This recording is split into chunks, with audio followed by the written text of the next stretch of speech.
Hello and welcome. I believe that all of you are good. So, now we are going to start another lecture on couples. And in this result, we are going to see very important theorem that will provide us two conditions, necessary as well as sufficient. Necessary and sufficient conditions के बारे में आप जानते हो कि ये conditions का मतलब होता है कि थ्योरम में दो स्टेटमेंट रहेंगे। जैसे आप जानते हो कि डिफरेंशिएबल फंक्शन इज कंटिन्यूअस, तो differentiability of function implies it's continuity, तो P इंप्लाइज Q हो गया। अगर Q भी इंप्लाइज P होता है, जिसको हम कॉन्वर्स बोलते हैं, तो हम उसको बोलते हैं नेसेसरी एंड सफिशिएंट कंडीशन। तो ऐसे थ्योरम में आपको एक स्टेटमेंट को सपोज करना होता है और उसके आगे का स्टेटमेंट प्रूव करना होता है, और कॉन्वर्सली जिसको आपने पहले प्रूव किया था उसको सपोज करना है, और जिसको पहले सपोज किया था उसको आपको प्रूव करना है। तो इन शॉर्ट, अगर आपका स्टेटमेंट है P, तो नेसेसरी एंड सफिशिएंट में ये डबल इंप्लीकेशन होता है, एंड दिस इज Q। तो यहां पर सबसे पहले आप सपोज करेंगे कि P स्टेटमेंट आपको दिया गया है। Suppose P is given, okay, suppose P is given, and using this P to show that or to show that Q is true। जो भी स्टेटमेंट Q दिया है वो आपको ट्रू है ये प्रूव करके बताना है। और कॉन्वर्सली आपको क्या करना है, सपोज Q करना है। जो भी स्टेटमेंट होगा Q, उसको सपोज करना है, and then prove reversely, that is prove statement P।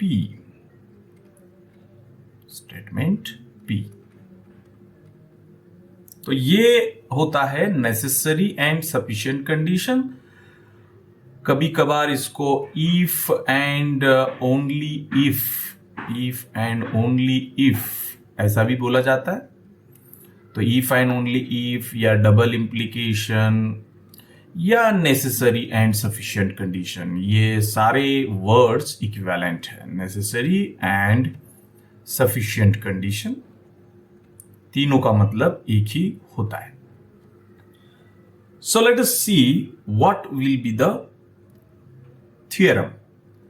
तो थ्योरम है condition of equilibrium of forces acting on a rigid body. कि अगर किसी रिजिड बॉडी पे फोर्सेस अप्लाई कर रहे हो आप, और अप्लाई करने के बावजूद भी उस बॉडी के ऊपर कोई असर नहीं हो रहा है। यूजुअली क्या होता है, किसी को आप धक्का देते हो तो आपने जिस डायरेक्शन में उस चीज को धक्का दिया है उस डायरेक्शन में वो बॉडी मूव होती है या थोड़ा सा आगे चली जाती है, मतलब उसने उसकी पोजीशन को चेंज कर दिया। लेकिन अगर किसी चीज को आप एक डायरेक्शन में धक्का दे रहे हो और उसके अपोजिट डायरेक्शन में कोई रोक रहा है, आपने जो धक्का दिया है उसको रोक रहा है, तो फिर दोनों फोर्स उसके ऊपर अप्लाई हो जाते हैं, और दोनों फोर्स का एडिशन 0 होने के बाद बॉडी के ऊपर दो फोर्स अप्लाई हो रहे हैं ऐसा दिखाई तो देता है, लेकिन बॉडी पे उसका असर नहीं होता। बॉडी जहां है वहीं रहती है। तो उस केस में हम ये बोलते हैं कि दो forces are in equilibrium. These two forces will not able to change the position of the body.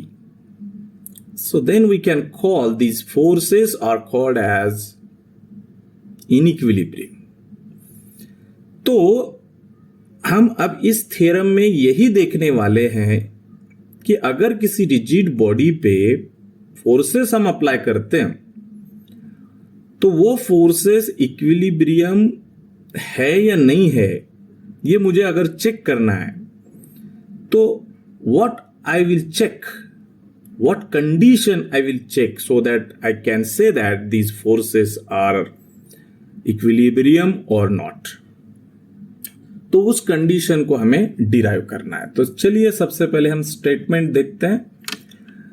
The necessary and sufficient condition that a given system of forces acting on a rigid body is in equilibrium। देखिए यहां तक एक statement है, given, ये जो है ना, given system of forces acting on rigid body is in equilibrium, ये पी है, is that the force sum and moment sum must separately vanish. तो ये येलो कलर में जो मैंने अंडरलाइन किया है वो स्टेटमेंट पी है, ओके। और अब मैं जो ब्लू कलर में अंडरलाइन करने वाला हूं that is the force sum and moment sum, उस फोर्सेस का मस्ट वैनिश सेपरेटली। तो ये ब्लू लाइन से जो अंडरलाइन किया है that is a statement Q. तो आपको पहले पी को सपोज करना है, क्यू को प्रूव करके बताना है, बाद में क्यू को सपोज करना है और उसके बाद आपने पी को प्रूव करके बताना है। So that is the way to solve this or to prove this condition। ठीक है, तो आपको कंडीशन एक समझ में आ गई कि फर्स्ट जो है वो ये है कि given system of forces are in equilibrium. तो अगर आप चाहे तो पहले सपोज कर सकते हो कि system of forces are in equilibrium और उसके बाद आप उसको प्रूव कर सकते हो। ठीक है, लेकिन इसके लिए आपको एक सिस्टम चाहिए, है ना, पहले पूरी जानकारी देनी होगी कि कौन है सिस्टम, क्या नाम है, किधर एक्ट हो रहे हैं, कौन कौन उससे रिलेटेड है। ये सारी जानकारी अगर आपको देना है तो सबसे पहले आपको एक प्लान बनाना होगा कि इस कंडीशन को हम कैसे प्रूव करेंगे। तो देखिए इसके लिए सबसे जरूरी होता है सिस्टम ऑफ फोर्सेस, फिर वो सिस्टम ऑफ फोर्सेस का रिजल्टेंट फोर्स भी हमें बताना होगा, कुछ डिनोट करना होगा। फिर सिस्टम ऑफ फोर्सेस के साथ आपको couple of moment her forces का डिक्लेयर करना होगा और वो सारे कपल का रिजल्टेंट कपल भी आपको डिनोट करना होगा। तो उसके बाद हम आगे की कार्रवाई कर सकते हैं। तो आपको समझ में आ गया कि इसका प्रूफ अगर आपको लिखना है, if I want to write proof, so first of all I must declare which forces or which system of forces applying on the rigid body. तो let आप एफ आई बार भी बोल सकते हो, अगर आपको ऐसा नहीं बोलना है तो let F1 bar, F2 bar, dot dot dot, the last force should be Fn bar, be the system of, कितने फोर्सेस है ये, n forces, system of n forces acting on a rigid body,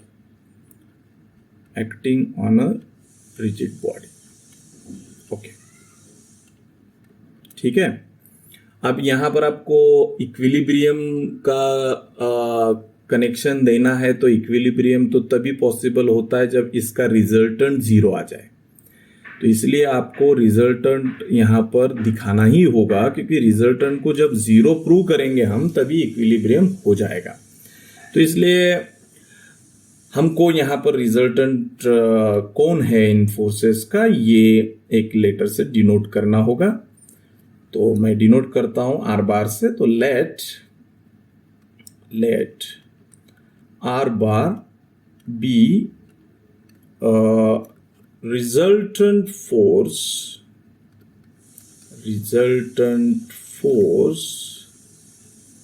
of F1 bar, F2 bar, and last one is Fn bar. So therefore you can write R bar is equal to F1 bar plus F2 bar plus ... plus Fn bar. The sum of all the forces is nothing but the resultant force. Okay. अब इसके बाद हमें couples के बारे में भी बोलना पड़ेगा. तो ये जो F1 बार है इसका दूसरा पैरेलल फोर्स भी इसके साथ रहेगा, that is denoted by minus F1 बार, और वो दोनों फोर्स मिलकर एक मोमेंट ऑफ कपल क्रिएट करेंगे. और क्योंकि वो F1 ने क्रिएट किया है that's why it is denoted by G1 बार. तो वो भी हम यहां डिक्लेयर करेंगे. Late G1 bar, G2 bar, ... the last one is Gn bar, be the vector moment of couples, be the vector moment of couples of, जैसा G1 बार ये F1 का रहेगा तो यहां हम लिखेंगे F1 बार, F2 बार, ... Fn बार respectively. तो ये रिस्पेक्टिवली वर्ड से आपको समझ में आ जाएगा कि कौन किसका वेक्टर मोमेंट ऑफ कपल है. और ये सारे वेक्टर मोमेंट ऑफ कपल का रिजल्टेंट मतलब पिछले थ्योरम में हमने देखा है कि इसका आपको एडिशन करना होगा. तो हम ये लिखेंगे late G bar, so let G bar be the resultant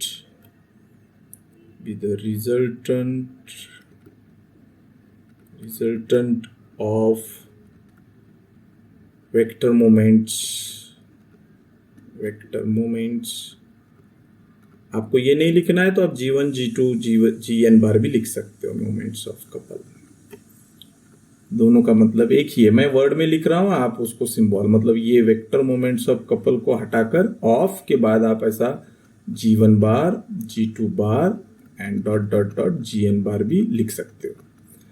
and therefore this G bar is equivalent to G1 bar plus G2 bar plus आखिर का है Gn bar.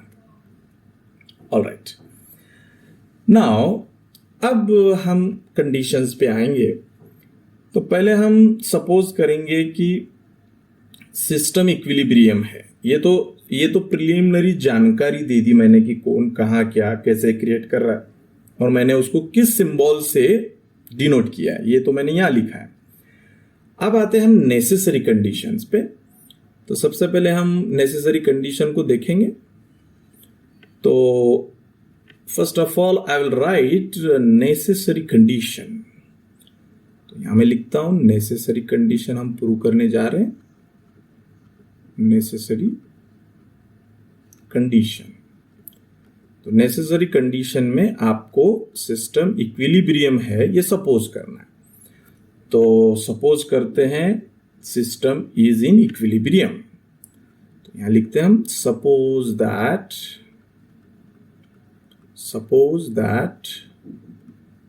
System of forces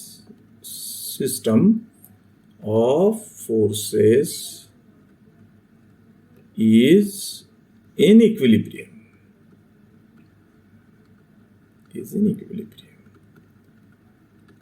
okay. अब इक्विलिब्रियम का मतलब ये होता है कि आप जिस ऑब्जेक्ट पे फोर्सेस अप्लाई कर रहे हो वो अपनी जगह से हिलेगा ही नहीं. अब आप जिस पे अप्लाई कर रहे हो फोर्सेस वो रिजिड बॉडी है, जैसा क्रिकेट का बॉल हो सकता है, पत्थर हो सकता है, एक रिजिड बॉडी लीजिए आप और उसके ऊपर आप ये अप्लाई कर रहे हो फोर्सेस, और वो हिलेगा नहीं, मतलब ना आगे जाएगा ना टर्न भी होगा, कुछ भी नहीं होगा, ठीक है। तो अब ये इक्विलिब्रियम का मतलब ये होता है कि बॉडी हिल नहीं रही है, तो मतलब उसमें न लीनियर मोशन हो रहा है न एंगुलर मोशन हो रहा है, जिसको हम रोटेशन बोलते हैं, है ना। तो आप यहां लिख सकते हो कि since forces are in equilibrium,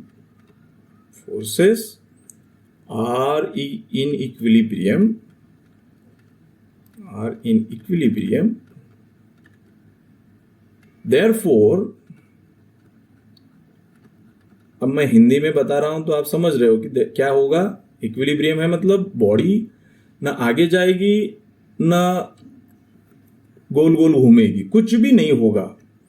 तो इसका मतलब आगे अगर नहीं जा रही है, मतलब इसका मतलब क्या हो गया कि उसमें मोशन ऑफ ट्रांसलेशन नहीं है और वो अराउंड घूम भी नहीं रही है इक्विलिब्रियम की वजह से, मतलब मोशन ऑफ रोटेशन भी नहीं है। Therefore the system has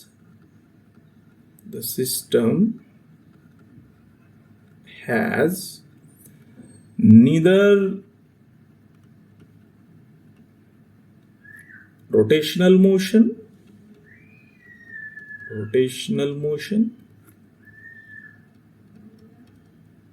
nor translational motion.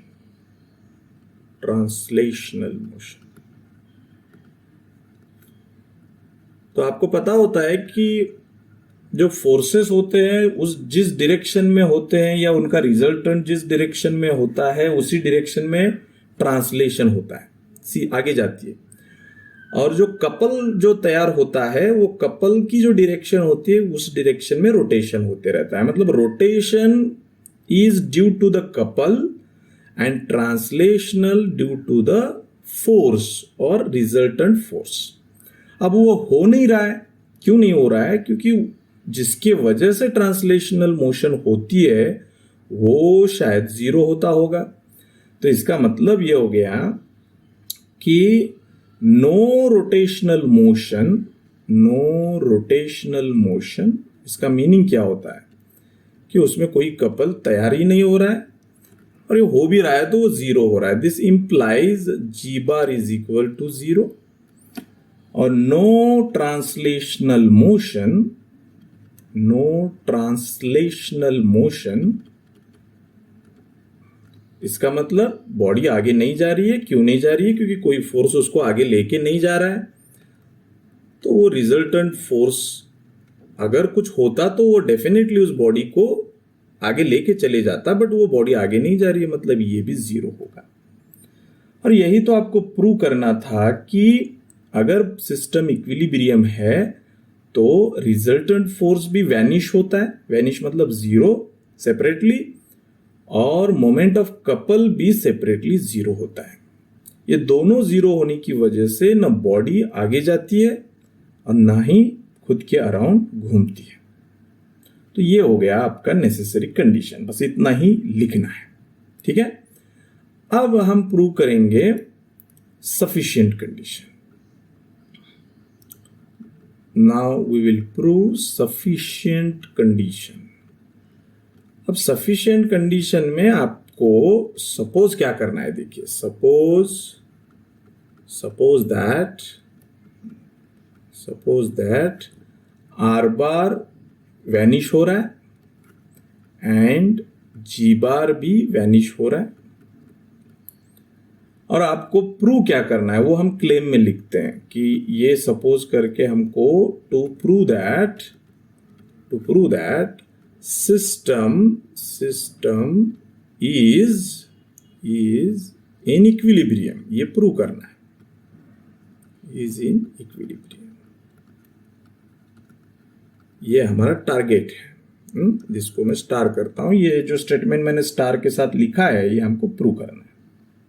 Okay, now अभी कैसे प्रूव करेंगे?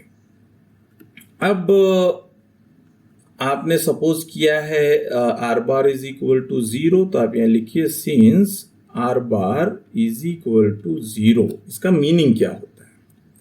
इसका मीनिंग होता है कि आपने जितने फोर्सेस अप्लाई किए हैं उनका एडिशन F1 बार, F2 बार और Fn बार ही आर बार होता है, वो 0 है। मतलब इसमें का कोई भी फोर्स बॉडी को न्यूट्रल कर दे रहा है। 0 means it will become neutral, और इसका मतलब there is no translational motion.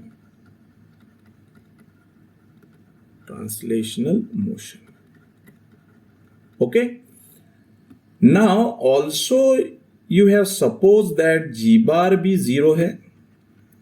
अब जी बार तो आपने ऑलरेडी लिखा है कि G1 बार प्लस G2 बार का जो समेशन है उसको आपने जी बार बोला था, तो जी बार 0 है तो ये समेशन भी 0 हो जाएगा। मतलब कोई भी कपल जो तैयार हो रहा है वो ऐड होके न्यूट्रल हो रहा है। मतलब देयर इज, और रोटेशनल मोशन के लिए जिम्मेदार होता है कपल, और वो तो 0 हो रहा है, तो there is no rotational motion.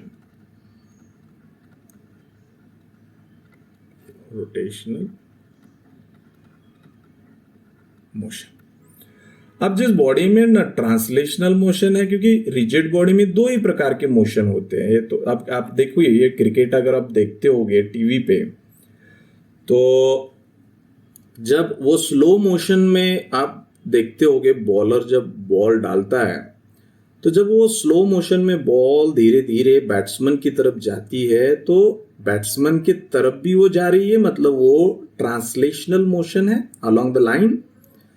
और उस बॉल को आप देखेंगे तो वो खुद के अराउंड घूमती भी रहती है, मतलब वहां दोनों चीजें हो रही है, घूम भी रही है और आगे भी जा रही है। So that is the perfect example to understand both the rotational motion and translation motion. तो आगे भी नहीं जा रही है और खुद के साथ घूम भी नहीं रही है, इसका मतलब बॉडी हिल नहीं रही है, और हिल नहीं रही है मतलब वो इक्विलिब्रियम में है ना। So therefore system has neither rotation translation, पहले लिखते हैं ट्रांसलेशन, नॉर रोटेशन। और जिसमें ट्रांसलेशन भी नहीं है, रोटेशन भी नहीं है, that system we can call it as a equilibrium.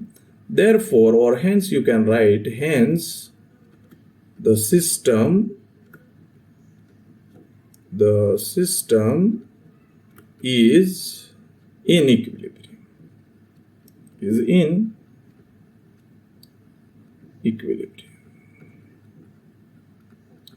तो देखिए आपने सेपरेटली वैनिश को सपोज किया, इक्विलिब्रियम बता दिया, और पिछले पार्ट में आपने सिस्टम को इक्विलिब्रियम सपोज किया था, और moment of couple separately vanish होता है ये प्रूव किया था, as well as resultant force भी सेपरेटली वैनिश होता है, ये भी आपने प्रूव किया था।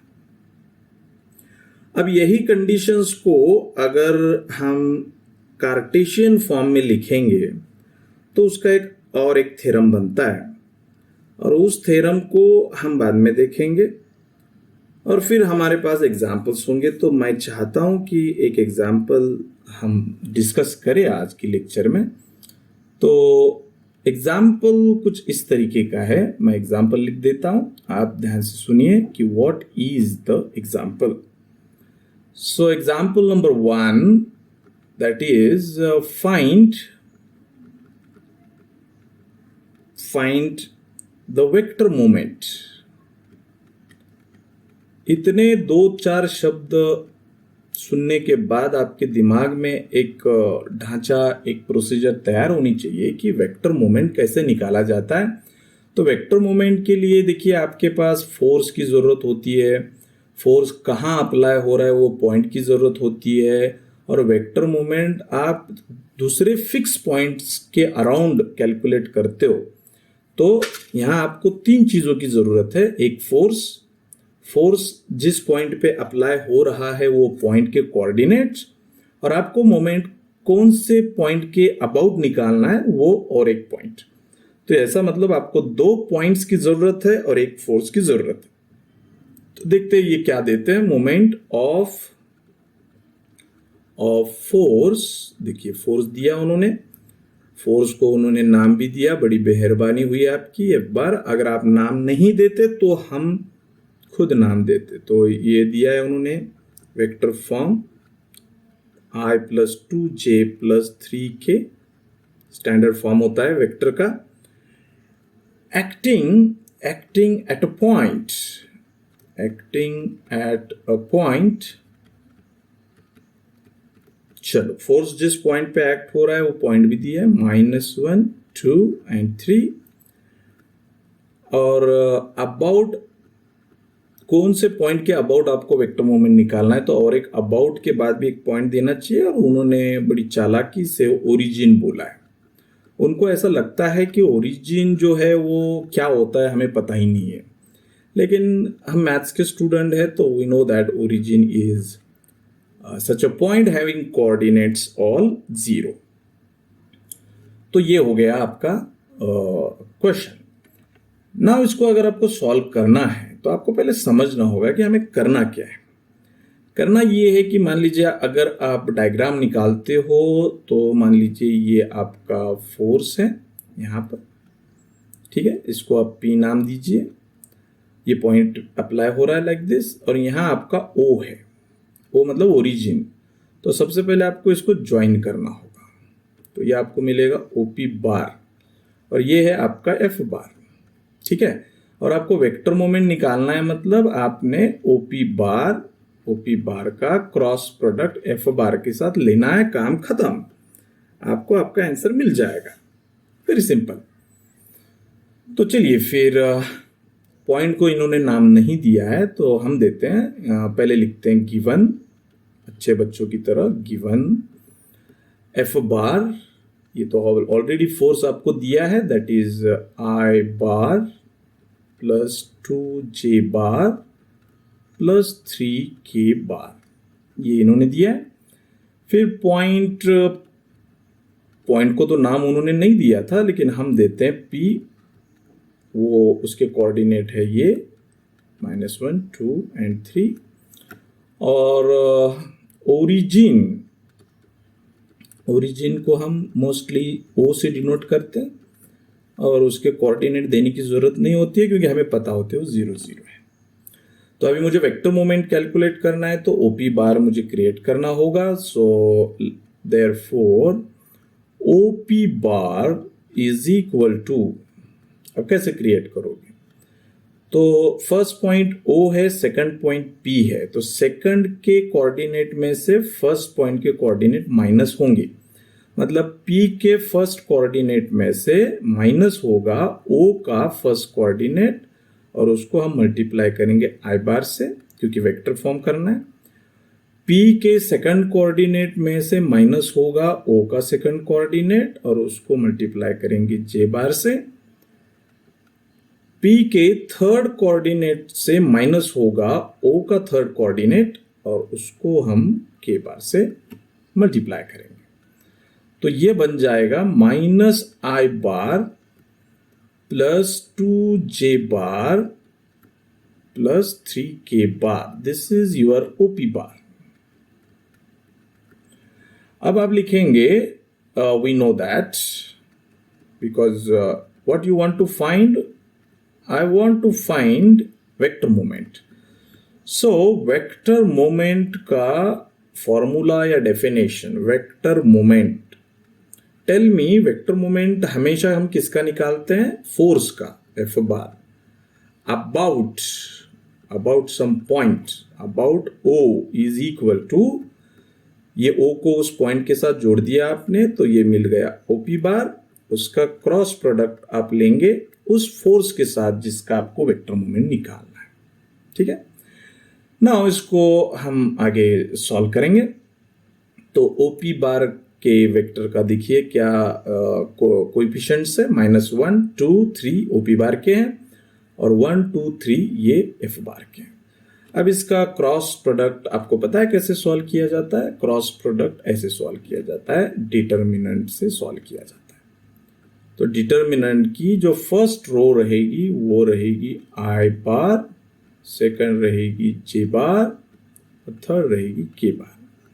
फिर ओपी बार के आई जे के कोएफिशिएंट हम लेंगे। ओपी बार के थे आई बार का कोएफिशिएंट -1, जे बार का था 2 और के बार का था 3। एंड लास्टली एफ बार के लेंगे। एफ बार के कोएफिशिएंट थे 1 2 एंड 3।